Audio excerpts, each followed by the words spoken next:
Hilton brings you new ways to stay. With experiences that let you capture the glory days. Introducing the Graduate Hotels. Each inspired by local college towns, these stays are always original and never boring. Get in touch with traditions all across the country and enjoy a stay that's a class above the rest. Book at Graduate Hotels with Hilton Honors Points at Hilton.com. It's a win-win. Hilton, for the stay. Halliday presents, in the red corner, the undisputed, undefeated Weed Whacker Guy. Champion of hurling grass and pollen everywhere. And in the blue corner, the challenger, extra strength Halliday. Eye drops that work all day to prevent the release of histamines that cause itchy allergy eyes. And the winner by knockout is Halliday. Halliday, bring it on. Ryan Reynolds here from Mint Mobile. I don't know if you knew this, but anyone can get the same premium wireless for $15 a month plan that I've been enjoying. It's not just for celebrities. So do like I did and have one of your assistants switch you to Mint Mobile today. I'm told it's super easy to do at mintmobile.com/switch. Upfront payment of $45 for 3-month plan, equivalent to $15 per month required. Intro rate first 3 months only, then full price plan options available. Taxes and fees extra. See full terms at mintmobile.com. From the Fifth Quarter Studio in Madison, Wisconsin, you're listening to High School Hoops with your hosts, Steve Collins and Jake Steger. Episode 99. Oh my gosh. 100 is next week, Coach. I'm excited. It's 100. I didn't think we'd get to 100.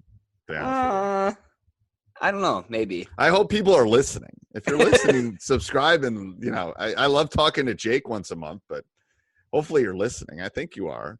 All right. Before we jump in, I'd like to give a big shout out to our sponsors. First of all, Dr. Dish. If you haven't bought, I own 2. If you don't own one, it's silly. We were talking a couple weeks ago about fundraising.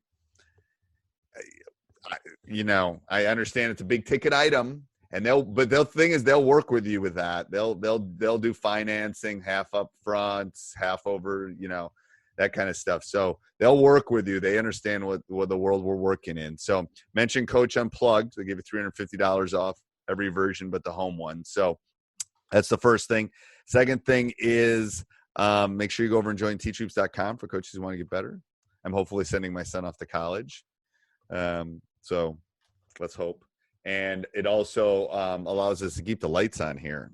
And, this costs me money every month to put up. And this is not a zero. I'm not on Anchor where it's just free. I pay for services. I pay for edit. I do all sorts of stuff. So anyway, if you'd like to give back, that's a great way to do it. Also, you could subscribe and leave a review. And then the last thing is it's the middle of July, and you're maybe getting paid right now, but maybe you're not getting paid right now. TeacherSideGig.com or the Teacher Side Gig podcast would be a great one to go over and listen to. It's going to be interviews. It's not like if you've got a side gig and you want to talk to me about it, you can go over to the website, TeacherSideGig.com, or you can email me at steve@teachhoops.com. If you've got an interesting one. I'm not selling anything at this point. I'm just trying to help teachers figure out their side gig. And I've got my feelings on it, and some of those things I'm going to share. Time for money is not necessarily the long-term play, like tutoring, driving Uber. It can be a short-term play, but I'm hopefully for the long-term player coming up with something that's going to bring in more money over the long term, because you only have a finite amount of time, and if you're paying money for time, I used to tutor a long time ago, and I'd tutor for like 6-7 hours on a Sunday, and I could only make so much money. I could only literally make so much money because there's only so many hours in a day. You can only make so much because you can't tutor. You tutor in one kid, you get paid this month for this 1 hour. So you really got to think about that. So come over, listen, Teacher Side Gig podcast, type it in, leave a review. If you leave a review, I will respond to you. Oh my goodness, especially if you write one out. Okay, So what's this week? Episode 99. 99. So we're in mid-July, and I think that we talked about that we're at to the point now is hopefully really starting thinking about our first attempts of looking at X's and O's. So our first, so what are your first attempts when thinking about the season? What are your deep dives? Like really, where do you first start? How do you approach it?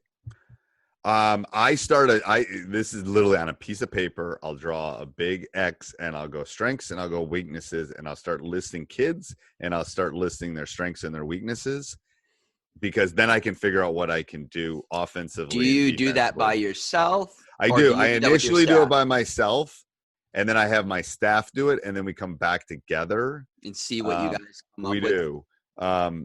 If you want to listen to another podcast, there's a podcast right now on Freakonomics, and they do it on meetings. I hate bad meetings. Oh, I do too. They're horrible. There's a whole subculture on meetings. Anyway, you should all go listen to that podcast at some point, but it's very intriguing. Anyway, you need to go listen to that. Anyway, I will come back to the coaches and kind of talk to them about what we're going to do and kind of moving forward with strengths and weaknesses. Then we'll try to narrow that list down to 3 or 4 strengths and 3 or 4 weaknesses, and then figure out if we have to change offensively and defensively. I'm going to tell you something we've already started to do. We have 2 columns now. We have the 2021 season and we have the 21-22 season. Because I'm not sure what next season is going to look like. The statistician in me doesn't think it's going to be normal. Might be shortened, might be whatever, So we're actually mapping out the next 2 years. What is my team going to look like here? What is my team going to look like here? That way we can kind of hopefully pivot faster moving forward. What do you think? Yeah, I look at the players holistically. I look at each of the players, their strengths and weaknesses, and you start to build commonalities of where you want to go. So, strong shooting, not so strong shooting, and you kind of look at, all right, what are our strengths? Very similar process. And then I just start thinking about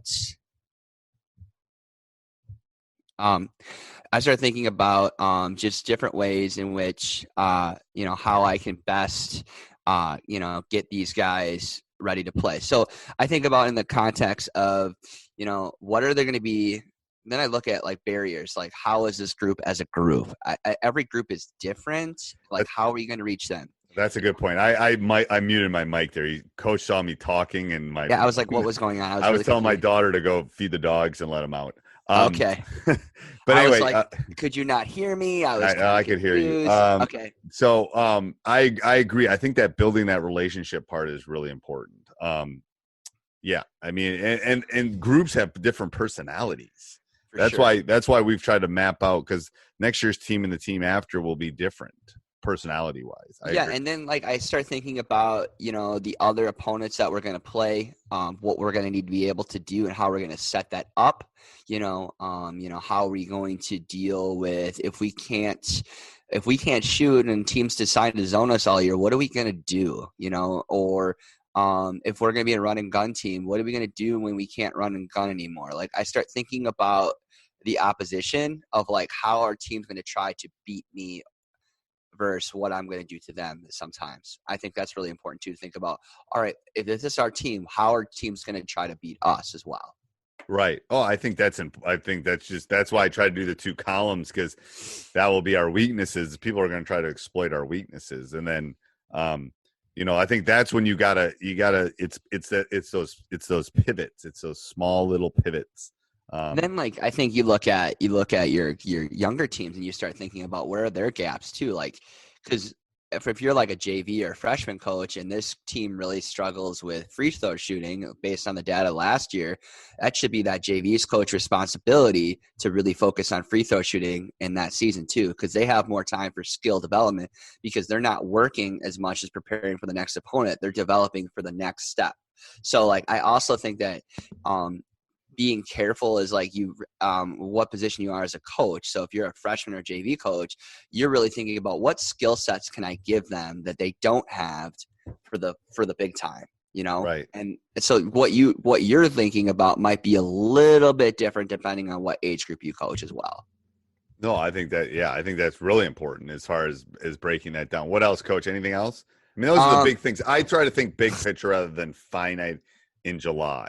Like right now I'm thinking, and then I will, because to be honest with you, we're not diving too deep in right now because we're going to wait and see what it looks like in August and September. And then I start looking at like a base offense would probably be my next step, because your defense is always, you run man and either you run either push baseline or you push middle, you got pack or you got steer kind of style. So I don't really look at defenses yet. I kind of look at my base offenses, and then I stick with man throughout the summer. If people are playing this summer, I just stick with man mostly the summer, because I just want them to keep going with those principles. So I don't have to teach that so much in the fall. And then I just start to think about base offense. And then how do I build around that base offense? Yeah, I think offense is where we spend a lot of time, but then we'll tweak, like we like these out of bounds plays. Yep. We liked how practice was structured. We do this kind of stuff. That's why I've been talking to coaches for teachhoops.com for my course in there. Is I just want people to kind of think about how they practice plan, because that's your lesson plan. To be honest with you, that's one of the most important things you do. Right, and it makes sense because offense takes longer to learn and do than defense does. So you should really spend a lot of the time building your offense to get to the next point, because you'll learn when you're coaching in the season. Defense picks up a lot faster, and you can add more to your defensive arsenal than your offensive arsenal. So right. I agree. All right. What's our I have my notes right here. What are your triggers for taking a player out right away? Well, effort is definitely one.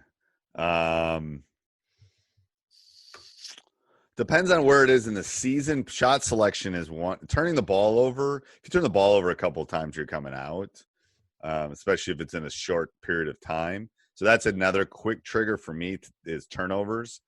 It's the reason my son played a lot this year, because he never turned the ball over. And then are you talking like stupid turnovers, like just deliberately throwing the ball away? I'm just because sometimes kids, they'll try to feed the post and it's a good attempt and it gets tipped. Yeah, those aren't as big. But if you have 2 or 3 turnovers in 5 or 6 possessions, you're out like fast. I can't get you out fast. And I've there was a couple of times that happened with a couple of my players this year. It was like I couldn't get you out fast enough. And then shot selection has never really been a problem in my program, because we have enough communication with that. So I would think turnovers and effort are the big ones that will get you. Effort is like, and a lot of things too is like it depends on what time of what part of the game you're in too. Like one thing that drives me nuts is stupid fouls, especially in late games. Stupid fouls that should not happen is definitely one. Effort is definitely, and then sometimes body language. If a kid is being disrespectful and looking at me and not paying attention, their butts out. I mean, there's been times where I try to get a kid that maybe didn't start that day, or they've been sitting a while, and I call them up and they're taking forever to get off the bench. That's a trigger for me. You can go sit your butt back down. Right. You're not ready. Yeah. You're not ready. Yeah. You're not ready. Yeah. So like, I'm a huge person about body language.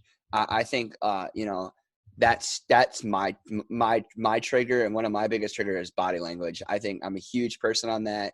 I think that it shows, you can really show that you're into it or not into it just based on your body language. So I could just tell, like I could tell sometimes when kids walk into the classroom, like, oh, this is not going to be a good day just based on your body language. Like, let's step back outside the door and let's try that over again. They look at me like I'm crazy, but like because your body language determines how well you're going to play that day. I truly believe that. Enthusiasm. It's like, enthusiasm is like one of the most important qualities you have in everything, in every aspect of your life. You can make up for deficiencies if you've got enthusiasm. And I think kids don't have that sometimes. And the hard thing too is that body language people can see, and it makes your program look like garbage. So it makes you look like garbage against the opponent, garbage with your teammates, garbage with the fans. It just makes you look bad, which then triggers me, and I can't stand it. Body language cues for me. I don't normally go on tangents like you do, so you don't. I appreciate that. All right. Until next week, Coach. Yeah, 100 next week. All right, 100. Hey, Coach, hope you enjoyed that. I would ask that you stop the car right now. You pull your credit card out. You go and join teachhoops.com for coaches who want to get better, because what you're saying to yourself is, I want to get coaching from Coach Collins. I want to become a better basketball coach. I want to take it to the next level. And let me help you do that. Also, make sure you subscribe and leave a review. Those are important. They allow us to get the word out about Coach Unplugged and high school hoops. And also, if you're thinking about doing any shopping, click down below the Amazon link. Every time you go shopping, we'll get a small little affiliate kickback, and it helps us with our hosting fees. All right. Talk to you soon.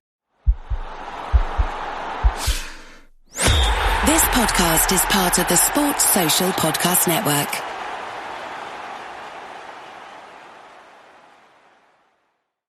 You just realized your business needed to hire someone yesterday. How can you find amazing candidates fast? Easy. Just use Indeed. Stop struggling to get your job post seen on other job sites. With Indeed sponsored jobs, your post jumps to the top of the page for your relevant candidates, so you can reach the people you want faster. According to Indeed data, sponsored jobs posted directly on Indeed have 45% more applications than non-sponsored jobs. Don't wait any longer. Speed up your hiring right now with Indeed. And listeners of this show will get a $75 sponsored job credit to get your jobs more visibility at Indeed.com/kidsandfamily. Just go to Indeed.com/kidsandfamily right now and support our show by saying you heard about Indeed on this podcast. Terms and conditions apply. Hiring? Indeed is all you need.